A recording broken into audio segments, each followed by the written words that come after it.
C'était génial ce que j'ai entendu ce matin. C'est quoi Noël? C'est quoi Noël? Nous allons lire dans la Bible, dans Ésaïe, mais je vais commencer un peu avant la lecture faite par Laetitia. Et nous allons commencer avec le chapitre 8 et le verset 23.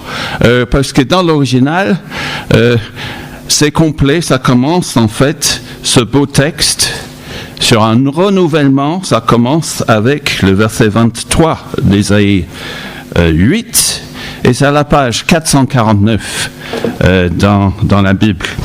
Et en lisant ce texte, si vous voulez bien écouter, je vais vous poser une question. Donc, je vais reprendre le chant qu'on a entendu. C'est super, les paroles, enfin, c'est intéressant. Et je vais vous demander, après la lecture de ce texte, c'est quoi Noël? C'est quoi Noël? Noël, c'est quoi? Hein? Donc, Ésaïe 8, à partir du verset 23, nous lisons ceci.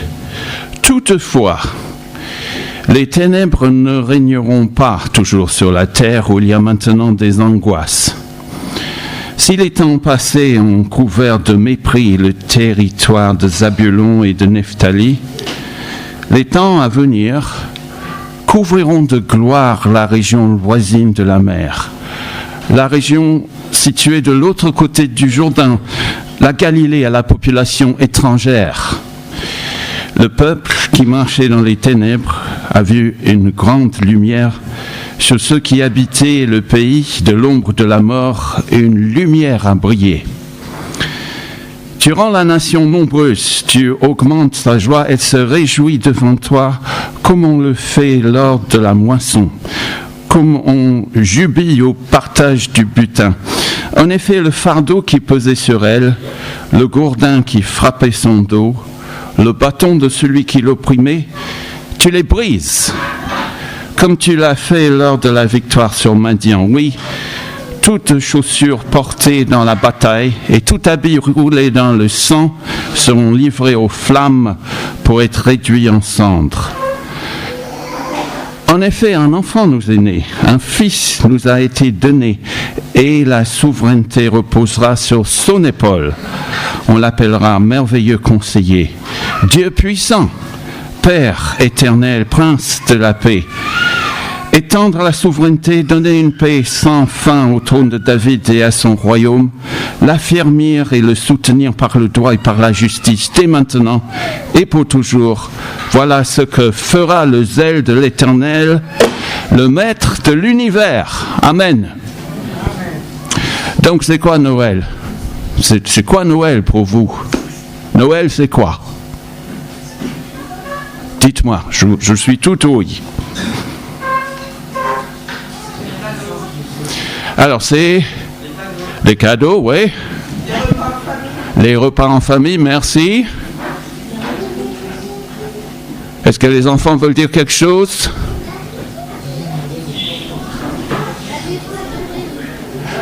J'ai entendu quoi? Oui?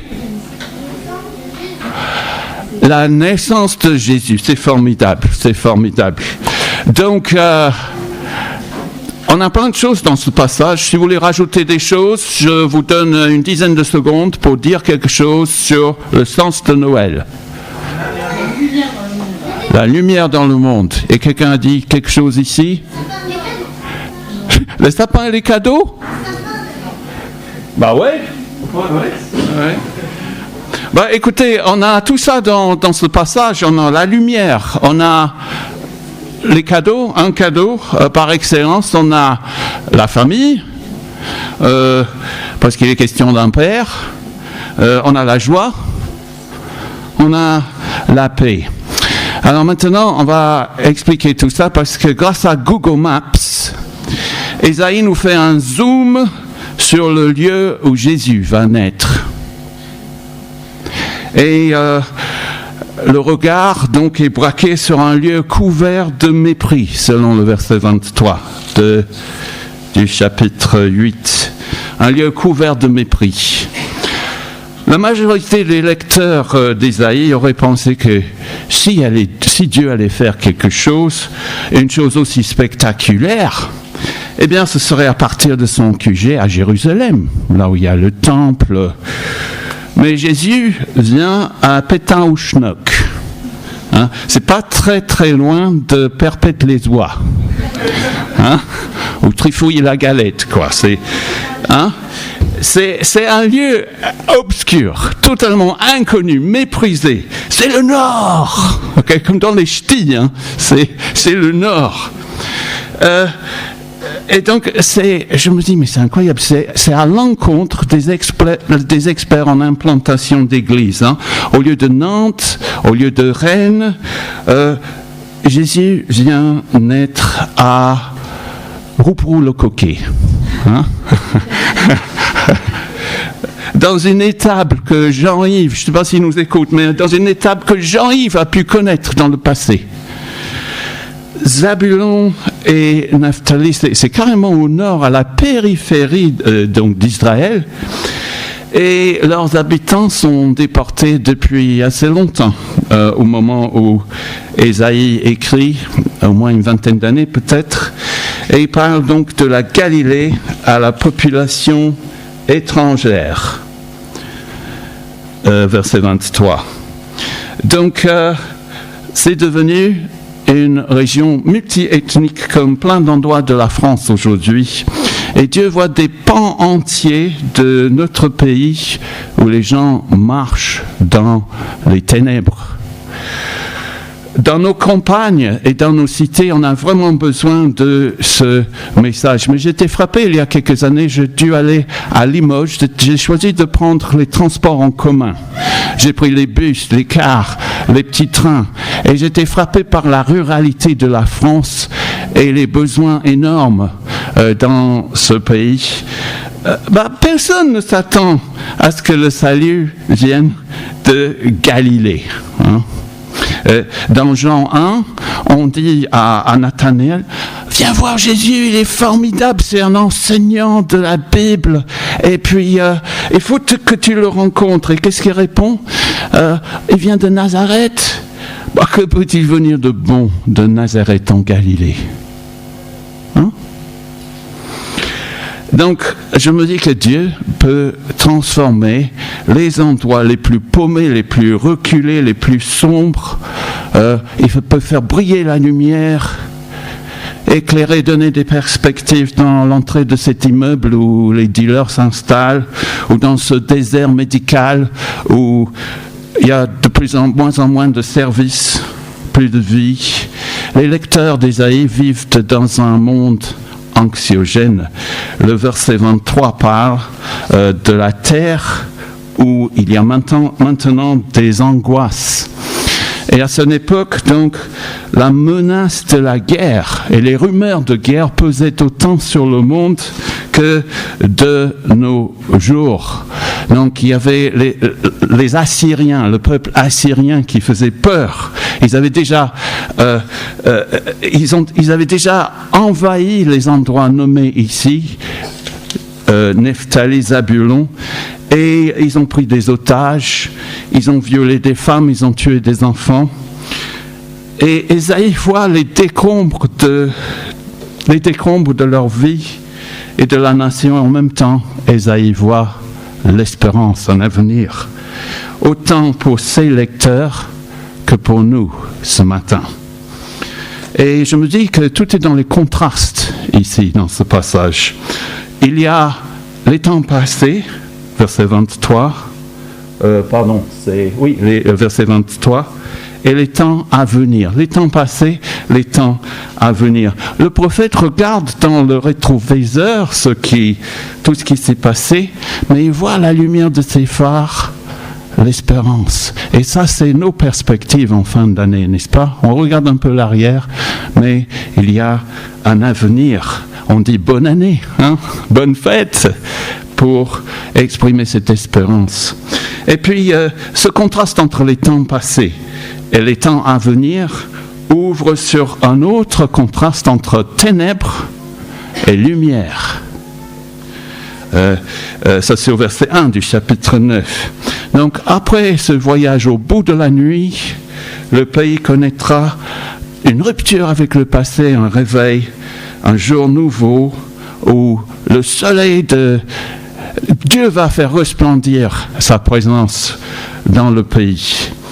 Et donc, que veut-il dire ce matin, Ésaïe? Que veut dire Dieu à nous ce matin? À peu près ceci. Ce ne sera pas toujours comme ça. Si vous êtes dans l'angoisse, vous aurez la paix. Et si vous êtes dans le noir, vous verrez la gloire. Voilà donc ce que Dieu veut nous dire en gros ce matin. Dans la Bible, elle est actuelle, elle est vivante. Et nous allons voir deux choses ici. Premièrement, comment gérer nos ténèbres. Et deuxièmement, comment recevoir un cadeau. Parce qu'il y a un tas de cadeaux inutiles à Noël. Les gens cherchent à les revendre. Mais comment on va recevoir... Merci pour le cadeau, je vais le mettre sur Vinted. Comment on peut recevoir un cadeau? Mais d'abord, gérer nos ténèbres. Moi, je vois ces lumières. Pourquoi on met la lumière, un tas de lumière à Noël, pensez-vous? Dites-moi. Les jeunes, les enfants, les moins jeunes. Pourquoi on met la lumière à Noël? Oui. Ok. Oui, c'est vrai. Ça égaye nos nuits, hein. C'est vrai. Pour que la fête de Noël ne soit pas triste. Merci. Vous avez vu le centre-ville du Mans? C'est beau, hein? Et la rue de Laigné. Et puis j'étais ici au CEP un soir récemment. Et ça brille, hein? Merci Axel. Hein?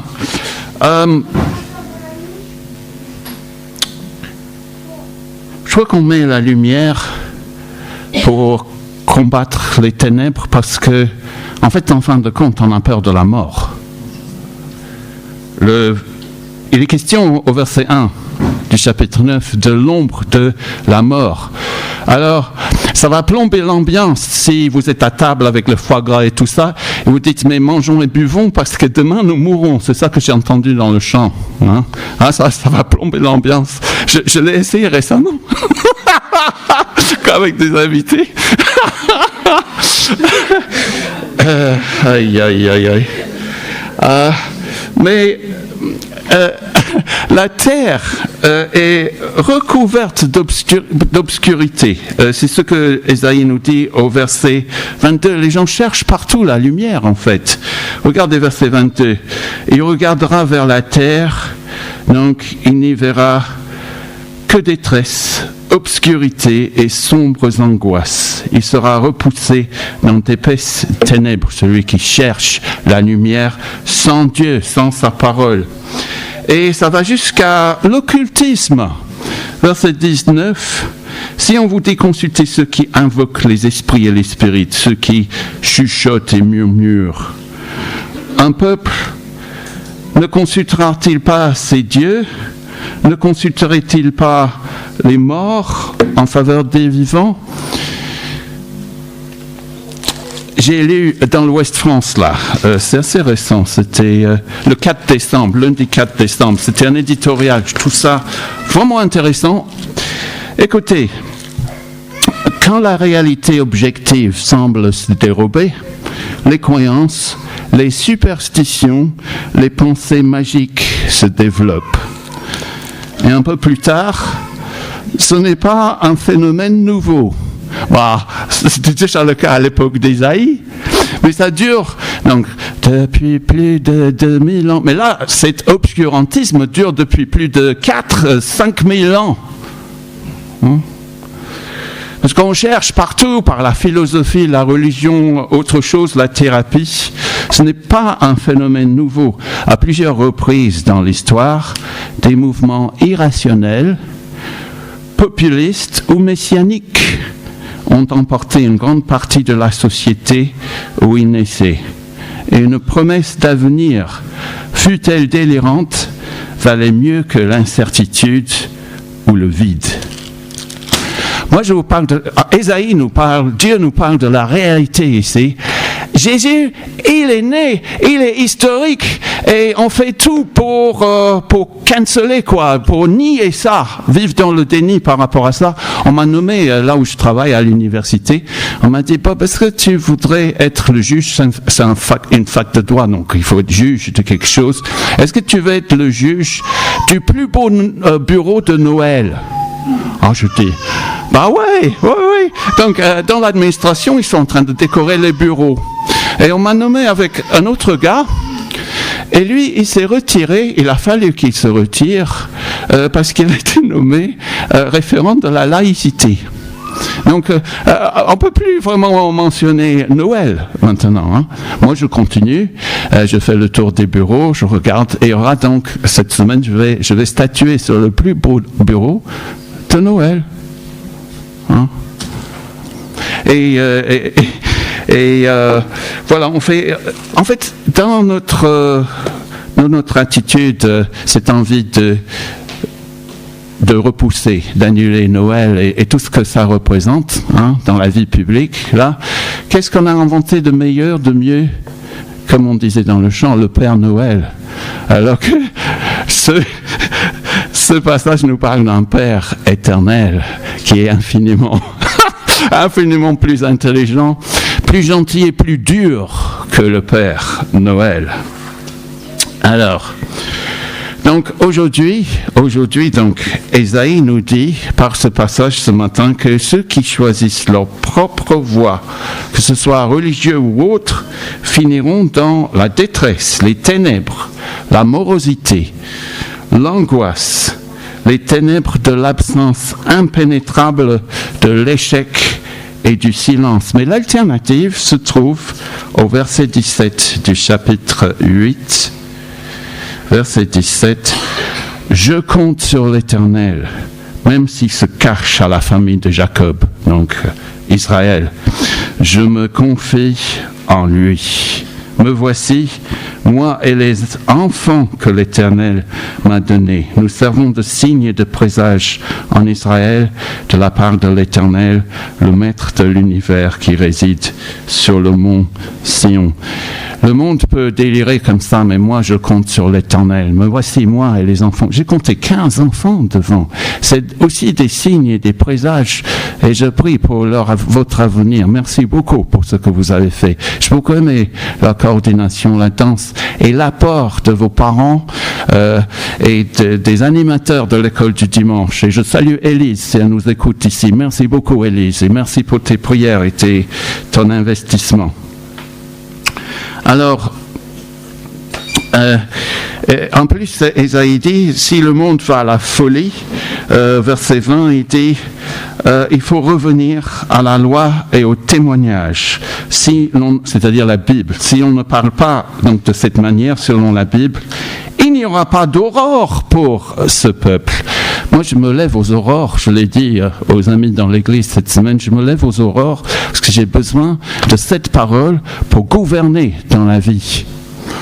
Parce qu'aujourd'hui, parce qu'on a oublié tout ça, c'est du chacun pour soi, c'est conflictuel, et j'ai besoin de sa sagesse pour gouverner selon Dieu. Hein? Et donc, Jésus dit, « Je suis la lumière du monde. Celui qui me suit ne marchera pas dans les ténèbres, mais il aura au contraire la lumière de la vie. » Eh bien, Dieu nous fait le cadeau de son Fils. Un Fils nous a été ou nous est donné, verset 5. Comment recevoir un cadeau? Comment recevoir un cadeau? Allez, les enfants, comment est-ce qu'on reçoit un cadeau? J'ai un cadeau ici. Un cadeau ici. Regardez, j'espère que c'est pas... Hein, comment on va faire?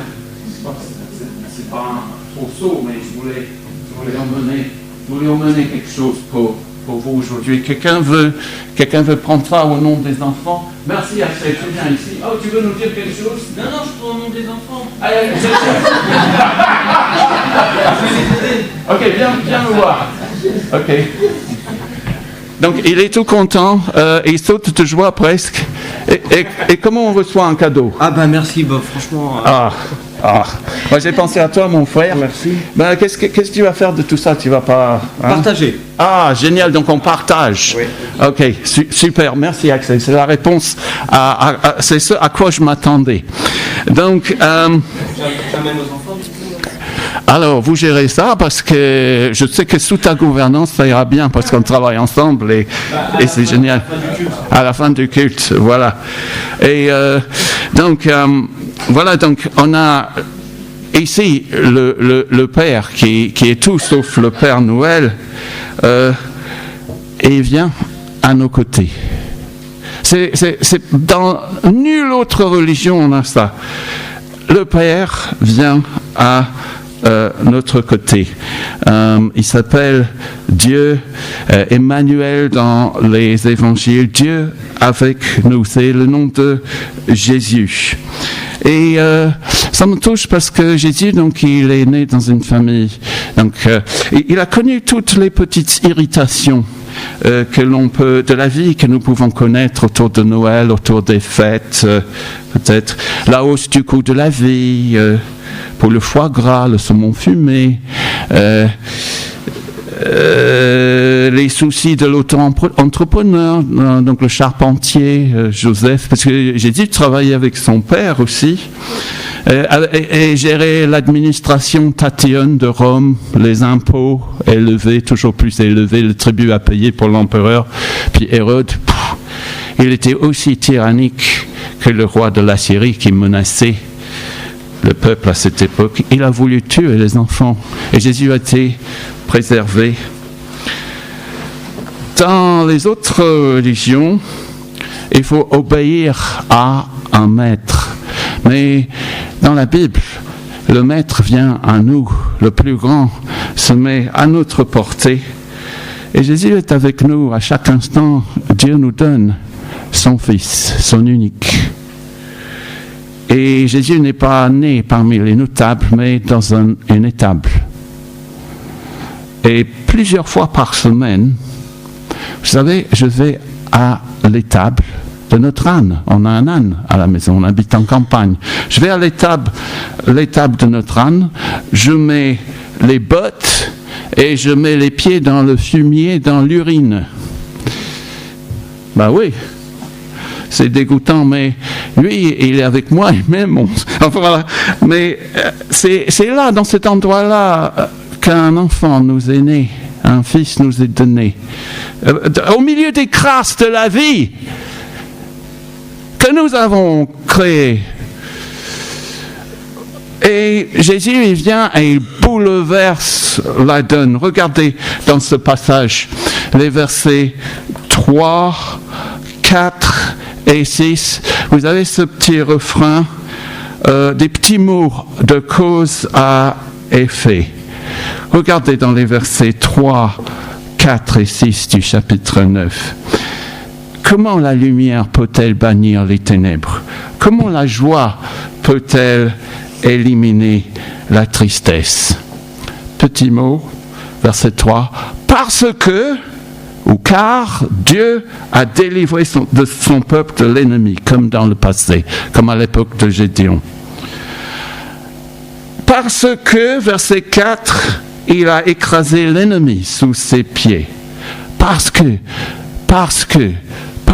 ou dans d'autres versions, car, en effet, parce que cet enfant est né. Verset 6, et là on voit une marée montante d'espérance. Cet enfant fait des vagues jusqu'aux extrémités de la terre. Il arrêtera les guerres. Verset 6, il donnait une paix sans fin parce qu'il est le prince de la paix. Et la paix, dans l'original, c'est ce mot shalom. Et c'est shalom, cette paix, c'est le bien-être suprême, c'est l'intégrité totale, la reconstruction sur le plan économique, social, personnel pour toute la planète quand cet enfant, quand Jésus reviendra. Et déjà, on peut le sentir dans nos vies. Dieu nous donne ce cadeau de son Fils parce qu'il nous aime passionnément. Le verset 5 parle du zèle de l'Éternel. Voilà ce que fera le zèle du peuple. Nous, on n'a rien fait, on ne peut rien faire, on est paumé, on est perdu, on est dans les ténèbres. Et Dieu nous donne son Fils. Pour que personne ne se vante, il le fait dans son zèle et pour son peuple, pour sa renommée. Et le sens de ce mot, c'est la passion dans l'original. Et est-ce que tu penses, est-ce que tu crois que Dieu t'aime à la jalousie, jusqu'à la jalousie, qu'il éprouve une passion si intense pour toi, pour ton avenir, pour ta situation, qu'il a envoyé son Fils, le seul qu'il avait? C'est brutal le langage ici. C'est où? C'est au verset... C'est comme lors de la victoire sur Madian, verset 4. Toutes chaussures portées dans la bataille, tout habit roulé dans le sang seront livrés aux flammes pour être réduits aux cendres. Ah, je déteste l'Ancien Testament avec toutes ces guerres. On est au milieu des guerres en ce moment. Voilà pourquoi le langage est brutal, parce que Dieu sait ce que la planète est en train de vivre. Mais Jésus a livré la bataille ultime. Son sang a coulé sur la croix. Verset 3. En effet, le fardeau qui pesait sur le pays, en fait, c'est Jésus qui a porté le fardeau du peuple, de notre péché. Et puis, ça continue. Le gourdin qui frappait son dos. On a frappé Jésus, on l'a cassé, cet enfant. À 33 ans, on l'a cassé, on l'a frappé. Puis le verset 3 parle des flammes et des cendres, des ennemis de l'Éternel. Mais Jésus, cet enfant, Dieu nous l'a donné, il est venu volontairement se livrer à la croix pour nous délivrer de la fournaise éternelle qui ne s'éteint point. Un Fils nous est donné, et si nous refusons ce cadeau, nous demeurons dans les ténèbres, dans l'angoisse, sous l'oppression, la menace de la mort, aucune espérance. Mais si nous acceptons qu'un Fils nous est donné, nous avons déjà l'assurance maintenant que ce Fils nous a arrachés au pouvoir des ténèbres et nous a fait passer dans le royaume de son Fils bien-aimé. Grâce à Dieu, c'est Colossiens 1. Verset 13. Je vais finir ici. Un cadeau. Ce cadeau, c'est pour les autres. Hein? Ce Fils, il est tout sauf le petit Jésus dans nos petites crèches à la maison. On va faire du cocooning, manger notre foie gras, boire notre vin et tout ça. Il y a un impact ici de ce Fils. Il n'est pas un petit Jésus. Il a un impact sur la société, sur l'économie, sur la gouvernance. Étendre, verset 6, étendre la souveraineté. Donner une paix sans fin au trône, à la descendance de David, à son royaume. L'affermir et le soutenir par le droit et par la justice. Ces mots, le droit et la justice, c'est comme ça que l'on gouverne parfaitement dans la Bible. Le psaume 72 qui vise la Sarthe, c'est le roi parfait qui va gouverner par le droit et par la justice. Certains d'entre vous, vous venez des pays où, voilà, on sait ce que c'est que de venir d'un pays où la gouvernance laisse à désirer. Et c'est pas par les armes, selon la Bible, que ça se résout, c'est par le droit et par la justice. Et nous sommes censés ne pas garder ce petit enfant, ce petit truc pour nous, mais nous sommes censés refléter la lumière qu'il nous donne. Elle vient de Dieu. Voilà ce que fera le zèle de l'Éternel. Dans le Nouveau Testament, Paul dit dans 2 Corinthiens, nous tous qui avons le visage découvert, nous contemplons cette lumière, cette gloire de Jésus, et nous sommes transformés au fur et à mesure que nous regardons cette gloire, cette lumière. Et donc, j'ai envie de me demander, est-ce que ça se voit autour de nous? C'est pas à garder pour nous. Est-ce qu'on voit un impact de notre vie, notre témoignage, parce qu'on connaît Jésus, la lumière, au travail, à la fac, à l'école? Et est-ce que c'est en train de nous transformer? Est-ce qu'on est un peu mieux que l'an dernier? Moi, je suis vieux et c'est très lent, les transformations. Mais est-ce qu'on est un peu mieux que l'an dernier? Est-ce qu'on vainc un peu plus les péchés qui nous accablent tellement? Est-ce qu'on est davantage tourné vers les autres, davantage équitable, juste, généreux? Parce que si nous avons cette lumière, cette joie, cette paix en train de grandir en nous, c'est un cadeau pour notre entourage, à travers Jésus en nous. Pour vos enfants, votre descendance, je vous laisse ma paix, dit Jésus. Je vous donne ma paix, mais pas comme le monde le donne. Dans le monde, vous aurez des tribulations, mais prenez courage. Moi, j'ai vaincu le monde. Amen. Merci Seigneur, merci pour ce don, c'est ineffable. Seigneur, tu es tellement généreux, tu nous as tout donné. Seigneur, que tu nous aides à apprécier, à savourer, à partager avec d'autres, Seigneur. Tous les autres que l'on croise, Seigneur, au travail, dans nos quartiers, notre famille, les gens qu'on va voir cet après-midi qui ne te connaissent pas et qui sont dans les ténèbres. Seigneur, parle-leur à travers nous, à travers toi. Merci, Amen.